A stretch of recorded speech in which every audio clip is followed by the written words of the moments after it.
Isabel Allende, el amante japonés. Los prisioneros. Durante el primer año en Topaz, Ichimei mandaba a menudo dibujos a Alma, pero después se fueron espaciando, porque los censores no daban abasto y tuvieron que poner límites a la correspondencia de los evacuados. Esos croquis que Alma guardaba celosamente fueron los mejores testimonios de esa etapa de la vida de los Fukuda. La familia apretada en el interior de una barraca, niños haciendo tareas escolares de rodillas en el suelo con bancos por mesas, colas de gente frente a las letrinas, hombres jugando a las cartas, mujeres lavando ropa en grandes bateas. Las cámaras fotográficas de los prisioneros habían sido confiscadas y los pocos que pudieron esconder las suyas no podían revelar los negativos. Solo se autorizaban fotografías oficiales, optimistas, que reflejaran el trato humanitario y el ambiente relajado y alegre en Topaz. Niños jugando al béisbol, adolescentes bailando a los ritmos de moda, todos cantando el himno nacional mientras izaban la bandera por la mañana. Y por ningún motivo las alambradas, las torres de vigilancia o los soldados con pertrechos de batalla. Sin embargo, uno de los guardias americanos se prestó para tomarles una foto a los Fukuda. Se llamaba Boy Anderson y se había enamorado de Megumi, a quien vio por primera vez en el hospital, donde ella servía de voluntaria y donde él fue a dar después de herirse una mano abriendo una lata de carne mechada. Anderson tenía 23 años. Era alto y desteñido como antepasados suecos, de carácter ingenuo y afable, uno de los pocos blancos que se había ganado la confianza de los evacuados. Una novia impaciente lo aguardaba en Los Ángeles, pero cuando él vio a Megumi con su albo uniforme, el corazón le dio un brinco. Ella le limpió la herida. El médico se la cosió con 9 puntos y ella se la vendó con precisión profesional, sin mirarlo a la cara, mientras Boy Anderson la observaba tan deslumbrado, que no sintió el dolor de la curación. Desde ese día la rondaba con prudencia, porque no pretendía abusar de su posición de autoridad, pero sobre todo porque el cruce de razas estaba prohibido para los blancos y era repugnante para los japoneses. Megumi, con su cara de luna y su delicadeza para desplazarse por el mundo, podía darse el lujo de elegir entre los muchachos más deseables de Topaz, pero sintió la misma atracción ilícita por el guardia y se debatió con el mismo engendro del racismo, rogando al cielo para que terminara la guerra, su familia volviera a San Francisco y ella pudiera arrancarse esa pecaminosa tentación del alma.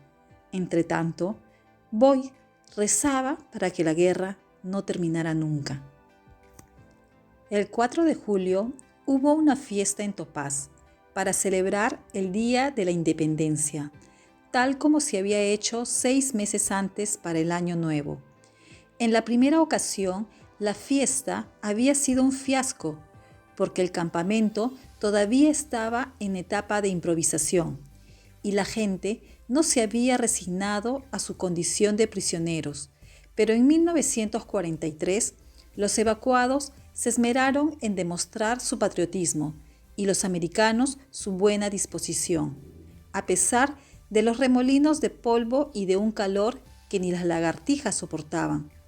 Se mezclaron en amable convivencia entre asados, banderas, tortas y hasta cerveza para los hombres, quienes por una vez podían prescindir del asqueroso licor preparado clandestinamente con duraznos en conserva fermentados. A Boy Anderson, entre otros, le asignaron fotografiar las festividades para callar a los reporteros de la mala leche que denunciaban como inhumano el trato a la población de origen japonés. El guardia aprovechó para pedirle a los Fukuda que posaran.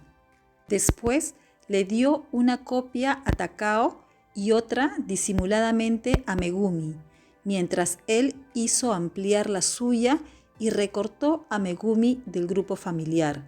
Esa foto habría de acompañarlo siempre. La llevaba en su billetera protegida con plástico y con ella lo enterrarían 52 años más tarde. En el grupo aparecían los Fukuda, frente a un edificio negro y chato. Takao, con los hombros derrotados y gesto adusto. Hideko, diminuta y desafiante. James, de medio lado y de mala gana. Megumi, en sus esplendorosos 18 años. E Ichimei, de 11, flaco, con una mata de pelos erizados y costras en las rodillas. En aquella fotografía de la familia en Topaz, la única que existía, faltaba Charles. Ese año, el hijo mayor de Takao y Hideko se había alistado en el ejército, porque lo consideró su deber y no para escapar del encierro, como algunos jóvenes que rechazaban la conscripción decían de los voluntarios. Entró al 442 Regimiento de Infantería, compuesto exclusivamente de Nisei.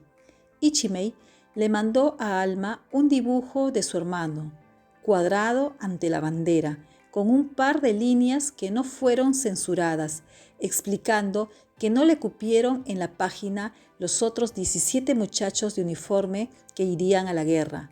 Tenía tanta facilidad para el dibujo que con pocos trazos logró reflejar la expresión de tremendo orgullo de Charles. Un orgullo que se remontaba al pasado remoto, a las generaciones anteriores de samuráis de su familia, que iban al campo de batalla convencidos de que no regresarían, dispuestos a no rendirse jamás y morir con honor. Eso les daba un coraje sobrehumano.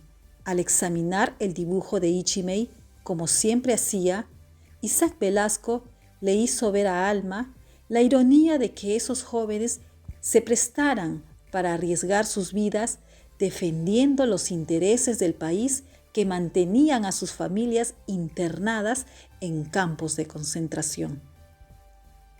James Fukuda cumplió 17 años y el mismo día se lo llevaron entre dos soldados armados, sin darle razones a su familia. Pero Takao y Hideko presentían esa desgracia, porque su segundo hijo había sido difícil desde que nació y un continuo problema desde que lo internaron.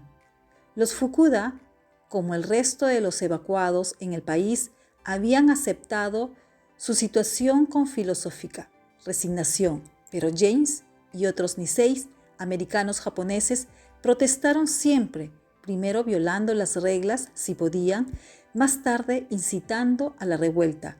Al comienzo, Takao y Hideko lo atribuyeron al carácter explosivo del chico, tan diferente al de su hermano Charles. Después, a los desvaríos de la adolescencia y finalmente a las malas amistades. El director del campo les había advertido en más de una ocasión que no toleraría la conducta de James. Lo castigaba en una celda por riñas, insolencia y daños menores a la propiedad federal, pero ningún cargo merecía mandarlo preso, aparte de los exabruptos de algunos Niseis adolescentes, como James, en Topaz. Reinaba un orden ejemplar, nunca hubo delitos serios. Lo más grave fueron las huelgas y protestas, cuando un centinela mató a un anciano, que se había acercado demasiado a las alambradas y no oyó la orden de detenerse. El director tomaba en cuenta la juventud de James y se dejaba ablandar con las discretas maniobras de Boy Anderson en su defensa. El gobierno había emitido un cuestionario en el que la única respuesta aceptable era sí. Todos los evacuados a partir de los 17 años debían responderlo.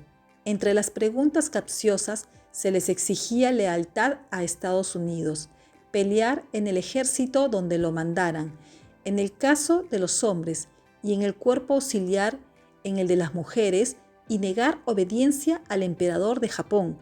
Para los Iseis como Takao, significaba renunciar a su nacionalidad sin tener derecho a obtener la americana, pero casi todos lo hicieron.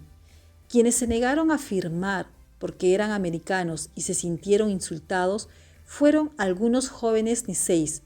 Lo apodaron Nono. Fueron calificados de peligrosos por el gobierno y condenados por la comunidad japonesa, que desde tiempos inmemorables aborrecían el escándalo. James era uno de esos Nono. Su padre, profundamente avergonzado cuando lo arrestaron, se encerró en el cuarto de la barraca asignado a su familia y solo salía para usar la letrina común. Ichimei le llevaba la comida y después se ponía en cola por segunda vez para comer él. Hideko y Megumi, quienes también sufrían el bochorno causado por James, trataron de continuar con su vida habitual, soportando con la cabeza en alto los rumores malvados, las miradas reprobatorias de su gente y el hostigamiento de las autoridades del campo. Los Fukuda, incluso Ichimei, fueron interrogados varias veces, pero no fueron acosados en serio, gracias a Boy Anderson, quien había ascendido y los protegió como pudo. ¿Qué le va a pasar a mi hermano?, le preguntó Megumi. No sé, Megumi. Pueden haberlo enviado a Tule Lake en California o a Fort Leavenworth en Kansas. Eso es cosa del Departamento Federal de Prisioneros. Supongo que no lo soltarán hasta que termine la guerra, respondió Boy. Aquí andan diciendo que a los nonos los van a fusilar como espías. No creas todo lo que oyes, Megumi. Ese hecho alteró irremisiblemente el ánimo de Takao. Durante los primeros meses en Topaz había participado en la comunidad y llenando sus horas eternas cultivando huertos de vegetales y fabricando muebles tallados con la madera de embalaje que conseguía en la cocina. Cuando ya no ocupó un mueble más en el residuo espacio de la barraca, Hideko lo incitó a hacerlos para otras familias. Trató de obtener permiso para enseñarles judo a los niños y se lo negaron. El jefe militar del campamento temió que plantara ideas subversivas en sus alumnos y pusiera en peligro la seguridad de los soldados. Secretamente, Takao siguió practicando con sus hijos. Vivía esperando que los liberaran. Contaba los días, las semanas y los meses, marcándolos en el calendario. Pensaba sin cesar en la ilusión abortada del criadero de flores y plantas con Isaac Velasco, en el dinero que había ahorrado y perdido en la casa que había ido pagando por años, reclamada por el propietario. Décadas de esfuerzo, trabajo y cumplimiento del deber para terminar encerrado tras una alambrada, como un criminal, decía, amargado. No era sociable, la muchedumbre, las inestables colas, el ruido, la falta de privacidad, todo lo irritaba. En cambio, Hideko floreció en Topaz, comparada con otras mujeres japonesas. Era una esposa insubordinada que se enfrentaba a su marido con los brazos en jarras, pero había vivido dedicada al hogar, los hijos y el pesado oficio de la agricultura, sin sospechar que dentro de ella llevaba dormido al ángel del activismo. En el campo de concentración no tenía tiempo para la desesperación o el aburrimiento. A toda hora andaba resolviendo problemas ajenos y forcejeando con las autoridades para conseguir lo aparentemente imposible. Sus hijos estaban cautivos y seguros tras la cerca. No tenían que vigilarlos. Para eso había 8,000 pares de ojos y un contingente de las Fuerzas Armadas.